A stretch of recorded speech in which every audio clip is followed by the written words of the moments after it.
ГСП онлайн. Городские новости сейчас.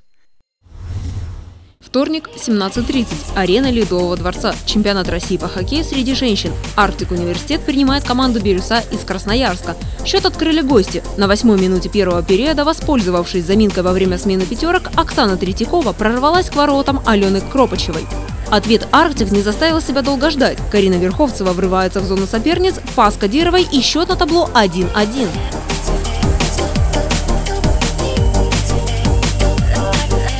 Во втором периоде «Арктик университет» меняет голкипера. Створ ворот занимает Алена Башлыкова. Из-за болезни и высокой температуры Алена Кропачева вынуждена покинуть лед.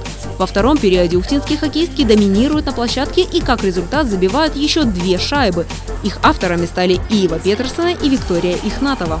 Третий период не задался с самого начала. Карина Верховцева получает травму, и «Арктик» остается без одного из самых быстрых игроков. «Бирюса» берет инициативу в свои руки. Вскоре дважды забивает Елена Подкаменная. Счет становится равным – 3-3. Было видно, что нашим хоккеисткам сложно успевать за соперницами. Объяснение оказалось простым. У нас было достаточно больных на эту игру, не знали, кого ставить. И вышли, может быть, поэтому, не знаю, но вышли плохо готовы, тяжело очень.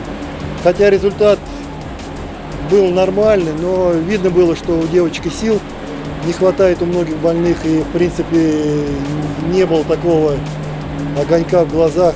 И все же «Арктик» предпринимает попытки снова вырваться вперед, но фортуна в этот день благоволила соперницам. За 4 минуты до конца матча Кристина Шерстюк точным броском поражает дальний угол ворот Анны Башлыковой. Воспользовавшись удалением у «Бирюсы», «Арктик» пытается спасти матч и меняет голкипера на 6-го полевого игрока. Но атака провалилась, и 5-я шайба летит в пустые ворота уфтинок. Итоговый счет 5-3. Победа за «Бирюсой».